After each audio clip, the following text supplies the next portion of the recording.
Merci, chers participants, à cette session de formation des conseillers agricoles. Je vous dis bonjour. Je suis Mbaye Justin, coach formateur. Je suis là pour entretenir avec vous sur le module création et gestion d'une exploitation agricole. Création et gestion d'une exploitation agricole.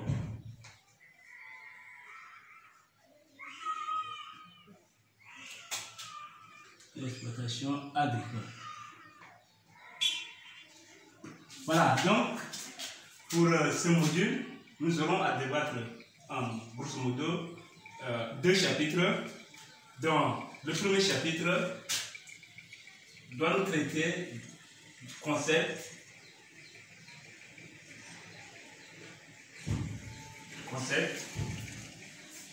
et notion de base.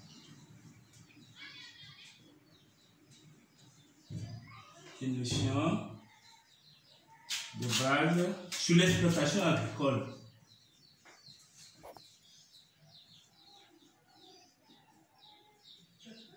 Sur l'exploitation agricole et sa gestion. Voilà.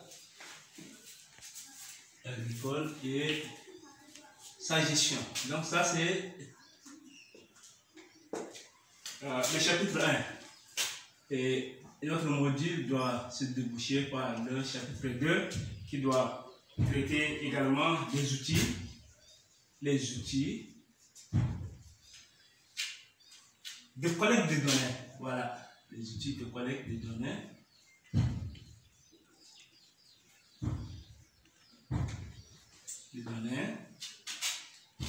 De synthèse, voilà les outils de collecte de données, de synthèse et de calcul. Voilà. Si nous avons parlé de la création et gestion. Donc quand on crée, on a besoin de gérer. Maintenant, pour une bonne gestion, il nous faut également connaître les outils de collecte de données, de synthèse et de calcul. Voilà. Déjà là, les deux grands chapitres qui feront l'objet de ce module. Maintenant, pour revenir sur le premier chapitre qui parle de concepts et notions de base sur l'exploitation agricole, la notion de l'exploitation agricole, nous allons essayer d'abord de voir d'une manière environnementale. On va essayer de voir cet concept-là et son environnement. Donc, quand nous prenons le concept ou bien l'exploitation agricole en tant que telle, c'est une entité économique qui produit des biens et services. Alors, pour cela, nous avons pour réaliser une bonne production, il nous faut également connaître les facteurs qui vont nous permettre de produire. Donc, ces facteurs, nous allons citer entre autres le capital foncier. Donc, parlant de capital foncier ici, pour réaliser une bonne production agricole, vous aurez absolument besoin d'une parcelle, ce qui va vous permettre, n'est-ce pas, de réaliser votre production. Nous avons besoin également de facteurs de travail. Il faut regarder sur votre parcelle, vous allez exécuter également des activités. Et capital d'exploitation, parce que vous ne devez pas vous lancer déjà d'un coup sur l'exploitation agricole sans toutefois avoir de capital. C'est un facteur très important. Il vous faut également un capital d'exploitation. Donc, c'est ce qui va vous permettre, n'est-ce pas, de réaliser d'une manière professionnelle votre exploitation agricole. Ou bien, pour nous en tant que conseillers agricoles, c'est ce que nous devrions en fait mettre à la disposition des producteurs, agriculteurs, pour réaliser les productions agricoles. Maintenant, l'exploitation agricole doit en fait être, n'est-ce pas, perçue comme une entreprise. D'après tout ce que nous venons d'énumérer, il faut d'abord percevoir une exploitation agricole comme une entreprise. Donc, vous avez besoin d'une gestion, vous allez également la gérer comme une entreprise. Et sur ce, la bonne compréhension d'une exploitation agricole suppose la connaissance. Vous allez également chercher à connaître son fonctionnement et ses potentialités. Donc, ça c'est encore le système interne. À l'interne de votre exploitation agricole, il faut chercher à connaître, n'est-ce pas, le fonctionnement. Comment votre exploitation agricole est en train de fonctionner. Et quelles sont les potentialités, n'est-ce pas, que vous avez en tant que conseiller agricole, ce que vous allez mettre déjà à la disposition de ces producteurs. Il faut qu'ils sachent bien qu'ils maîtrisent d'abord le fonctionnement de leur exploitation et la potentialité. Son environnement, les évolutions prévisibles et des acteurs avec qui elle est en relation, dans le système entreprise, environnement. Donc, comme l'exploitation agricole serait déjà appréhendée sous un aspect d'une entreprise. Donc, sur ce, il faut connaître l'environnement où vous êtes. L'environnement, la connaissance de l'environnement. Donc, l'environnement ici, peut-être l'environnement. Nous aurons l'environnement socio-économique. Oui, vous pouvez connaître ça. Vous pouvez connaître également bien d'autres environnements. Et le système interne. Concernant le système interne, l'exploitation agricole a les mêmes composants que l'entreprise, quelle qu'en soit sa taille. Donc, quand vous faites une exploitation, quelle que soit la taille, même si vous êtes en train de produire sur une parcelle, donc sur 1 hectare, donc sur 1 demi-hectare, il faut considérer ça comme une entreprise, quelle que soit sa taille. Donc, sur ce, on va regrouper en gros 3 pôles. Donc, pourquoi vous avez décidé de vous lancer dans la production agricole? Donc, d'abord le but, connaître le but. Le but poursuivi. Le but poursuivi. Vous avez des moyens disponibles. Voilà, les moyens disponibles. Ça, c'est ce qu'on a énuméré déjà en haut. Ici, sur, n'est-ce pas, les facteurs de production, on a parlé de capital foncier, de travail. Maintenant, nous sommes revenus encore dessus pour parler de moyens disponibles. Les activités que vous aurez également à mener. Les activités.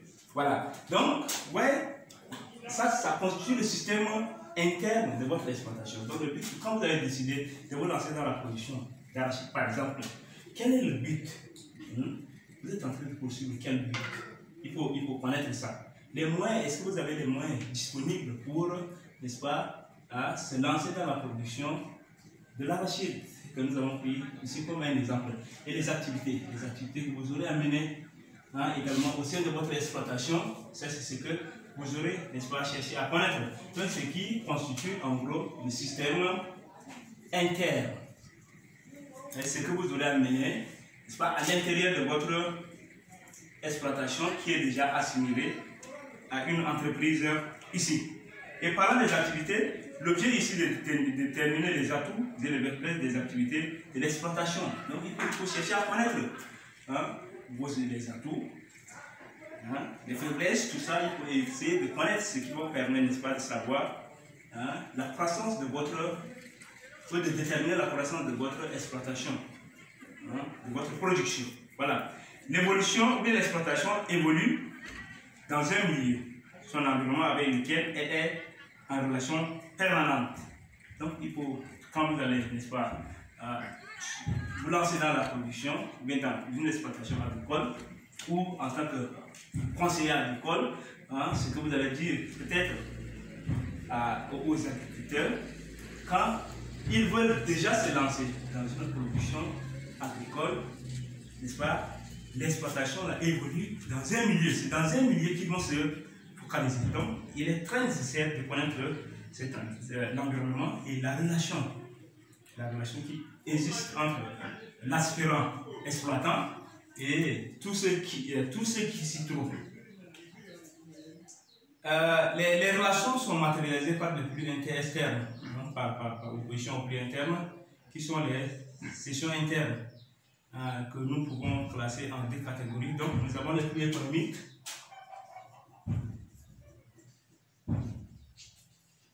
les plus économiques.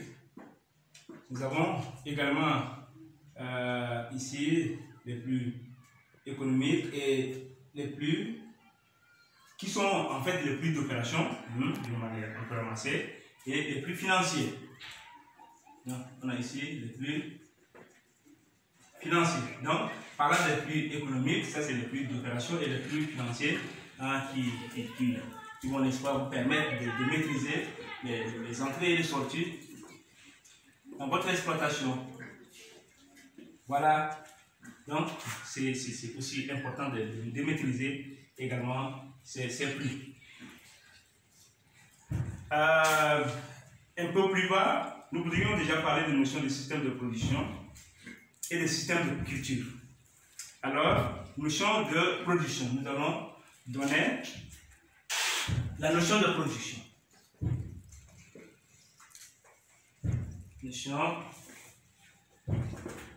La notion de production. Excusez, la notion de production, c'est ce que nous aurons à donner ici. La notion de production. Donc, un système de production se définit comme étant la combinaison des productions et des facteurs de production dans l'exploitation agricole. Donc, quand nous allons parler de notion de production, et c'est ce que je voulais dire que le système de production ici se définit comme la combinaison des productions et des facteurs de production. C'est-à-dire ce que vous aurez à produire et tout ce qui va vous accompagner pour réaliser cette production. Donc, c'est ce qui détermine, n'est-ce pas, le système de production. Donc, les productions représentent les activités diversifiées de production végétale, animale. Donc, quand on parle de production, on peut faire la production végétale, animale, halieutique, ainsi que les différentes transformations apportées au sein de l'exploitation. Donc, quand vous avez déjà réalisé votre exploitation, vous pouvez décider également de réaliser une transformation à l'interne de votre exploitation agricole. Donc, tout ça fait partie, n'est-ce pas, du système d'exploitation. Déjà, en haut, j'ai déjà parlé des activités, oui, des capitaux, autant pour moi. Et on a cité le capital pour le travail et le capital d'exploitation. Et là, nous allons revenir encore dessus d'une manière un peu détaillée. Quand nous prenons le foncier, je l'ai expliqué déjà si haut, mais je ne peux pas encore m'attarder dessus. Le foncier, c'est-à-dire l'ensemble des terres exploitées et des superficies construites. Donc, habitation, bâtiments, bétail, hangars, greniers, en tout cas, tout ce qui va. Donc, c'est ce qui concerne ce qu'on appelle le capital foncier. Maintenant, quand nous allons prendre le travail, c'est le travail fourni. Maintenant, le travail ici peut être une main-d'œuvre familiale. Dans la famille, vous pouvez dire que nous-mêmes, on va utiliser la force de la famille pour réaliser notre production. Donc, ça, c'est ce que les petits producteurs, surtout les agriculteurs, sont en train de minimiser. Quand vous êtes 5-6 déjà à la maison, vous allez utiliser cette main-d'œuvre-là pour réaliser votre exploitation. Et si vous produisez, maintenant au-delà, vous pouvez également faire recours à une main-d'œuvre extérieure à la famille, que vous pouvez les appeler les salariés, les journaliers, comme ils viennent travailler chez vous. Vous voyez, déjà là, vous avez créé de l'emploi. Ça entre déjà dans le cadre de la création d'emploi. Donc, vous aurez une main-d'œuvre familiale, les salariés, les journaliers, les groupes d'entraide. C'est-à-dire au quartier, il y a des jeunes qui se regroupent, peut-être les jeunes footballeurs, ce genre de trucs, les associations qui sont là, en tout cas les mouvements de l'église, et bien d'autres là qui sont là, qui sont en train, n'est-ce pas, de donner un coup de main, qui se sont donnés volontairement pour travailler dans les exploitations agricoles et puis avoir de quoi. Donc vous pouvez également utiliser ces mains-d'œuvre, moyens de production. Donc tous les moyens matériels utilisés au cours de la production. Les moyens de production représentent du capital que l'exploitant, c'est-à-dire l'entrepreneur. Voilà, vous voyez, quand vous êtes déjà en train de réaliser une exploitation agricole, vous êtes un exploitant et aussi un entrepreneur. Voilà le terme qui est approprié. Pourquoi dire que moi je suis un simple agriculteur? Non, vous êtes un entrepreneur parce que vous avez un but que vous êtes en train de poursuivre un but. Donc vous êtes un entrepreneur. Le moyen représente le capital de l'exploitant entrepreneur agricole a dû investir. Donc, voyez, c'est ce qui détermine de la notion de production. Maintenant, sur la notion de système de culture. En ce qui concerne le système de culture, ici, c'est défini au niveau de parcelles. Voilà, là où vous allez, n'est-ce pas, réaliser votre production. D'un groupe de parcelles, peut-être vous allez vous localiser dans un endroit donné où c'est là-bas que vous pouvez réaliser votre production. Donc, c'est pourquoi nous allons parler d'un groupe de parcelles traité de manière homogène. Vous êtes déjà un entrepreneur, on a parlé de l'exploitant. Un entrepreneur, donc, il faut qu'il ait quand même de qualité, comme l'ensemble des modalités techniques mises en œuvre sur ces parcelles. Il est caractérisé par la nature des cultures, c'est-à-dire ce que vous aurez à produire. Vous avez la nature de culture, c'est-à-dire à quoi vous avez besoin de cultiver, ou des associations de culture et leur ordre de succession. Voilà, peut-être sur un hectare, vous allez associer, vous allez faire des cultures associées. Et vous allez également chercher à connaître l'ordre de succession, c'est-à-dire après ça viendra telle spéculation. Ça, c'est également très important. Et pourquoi cela? Ça vous permet de restaurer votre sol au fur et à mesure parce que vous êtes déjà là un entrepreneur. Vous n'êtes pas ce genre de producteurs classiques qui font de l'agriculture comme ils ont l'habitude de le faire. Mais vous, ici, vous êtes un entrepreneur, vous avez un but, vous avez le but auquel vous êtes en train de poursuivre. Les itinéraires techniques, voilà, ça c'est très important, les itinéraires techniques. Voilà, ce que nous allons mettre à la disposition des producteurs en tant que techniciens agricoles. Il faut mettre d'abord à leur disposition des itinéraires techniques. Itinéraires techniques ici, ça veut dire quoi? Appliquer à ces itinéraires. Chaque culture a ses itinéraires.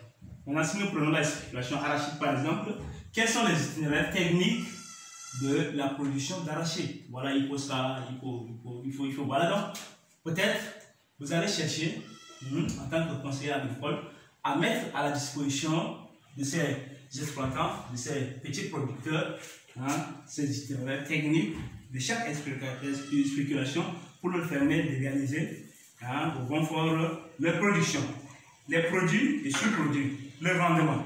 Voilà, ça c'est tout ça qui constitue, n'est-ce pas, le système de culture. Maintenant, nous allons parler de la gestion parce que ici, ça c'est la création, tout ce que je venais de dire entre dans le cadre encore de la création. Maintenant, d'une exploitation agricole. Nous allons parler de sa gestion. Comme on l'avait défini si haut que une création ou bien une exploitation agricole ici est considérée, est appréhendée comme une entreprise. Si c'est appréhendé comme une entreprise, il faut également maîtriser les outils de gestion. Donc, en ce qui concerne la gestion dans une exploitation agricole, comment ça va se passer? Notion de gestion. La gestion correspond à l'ensemble des processus de décision. Elle apparaît avant tout comme une méthode de prévision reposant entre autres sur le suivi et évaluation des actions entreprises. Donc, vous voyez ça? Quand nous parlons de la gestion d'une exploitation agricole ici, c'est faire une prévision. C'est une méthode, n'est-ce pas, prévisible qui, en fait, vous permettra de faire une suivi et évaluation de votre entreprise. Entre parenthèses ici, votre exploitation agricole. C'est une démarche également interactive d'analyse des besoins, définition d'objectifs, de mise en œuvre et d'évaluation d'activités pouvant aborder différents domaines. Donc, quand nous allons prendre un exemple ici, nous pouvons parler de l'approvisionnement alimentaire, conduite des cultures du troupeau, organisation de la main-d'œuvre, maîtrise des flux financiers et ou physiques. Voilà, donc, vous voyez, il faut d'abord connaître ce que vous aurez, n'est-ce pas, utilisé comme ration. Parce que tous ceux qui sont en train de travailler là, vous allez peut-être leur donner des choses à manger, dans l'approvisionnement alimentaire, pour connaître conduite des cultures ou des troupeaux. Voilà. Tout ce qui est là, tout ce qui se trouve dans votre exploitation, organisation de la main-d'œuvre, comment vous allez les organiser, comme je l'ai déjà souligné. Vous voyez, donc tous ces facteurs-là entrent déjà dans le cadre de la gestion de votre exploitation agricole. Maintenant, le cycle de gestion. La gestion est un processus qui part d'une analyse des besoins à satisfaire et aboutir à une évaluation suivie d'une nouvelle analyse des besoins. C'est un processus interactif qualifié, n'est-ce pas, le cycle de gestion. Donc, pour le cycle de gestion, vous voyez, nous avons ici l'exploitation agricole. Ça, c'est le cycle. Nous avons l'exploitation agricole ou entreprise agricole. Voilà, comme je l'avais dit aussi haut. Donc, ici, à gauche, on a parlé de l'évaluation, évaluer les résultats obtenus en les comparant aux prévisions et prendre des décisions. Donc, c'est ce qui, n'est-ce pas, entre dans le cadre de l'outil de résultats d'analyse. Donc, quand vous faites déjà une évaluation, vous faites une prévision, autant pour moi, ce que vous avez obtenu, il faut prendre et comparer à votre prévision. C'est ce qui va vous permettre, n'est-ce pas, de faire des analyses. Et il faut identifier, ça je suis là en haut, identifier les besoins, définir les objectifs et prévoir les activités. Donc ça entre également dans les études de prévision agricole. Maintenant, comme vous avez déjà fait ça, il faut agir en exécutant les activités planifiées. Tout ce que vous avez planifié, il faut agir pour exécuter. Et, n'est-ce pas, outil de collecte de données, donc ça entre dans le cadre de l'outil de collecte de données, ce que vous avez planifié. Et pas tout simplement ça, le suivi. Il faut suivre et ajuster au fur et à mesure. Donc, ça c'est l'outil de synthèse de données. Voilà, vous voyez, ce qui détermine déjà le cycle de gestion de votre exploitation agricole. Il faut qu'il y ait une prévision. Il faut également maîtriser les outils de prévision agricole. Il faut, n'est-ce pas, les outils de collecte de données, tout ça, il faut en avoir. Et les outils de synthèse de données. Donc, c'est ce qui va vous permettre, n'est-ce pas, de réaliser à bon fort la gestion et création la création et gestion de votre exploitation agricole. C'est ce qui, déjà, je peux dire, plus ou moins détermine le premier chapitre. Le premier chapitre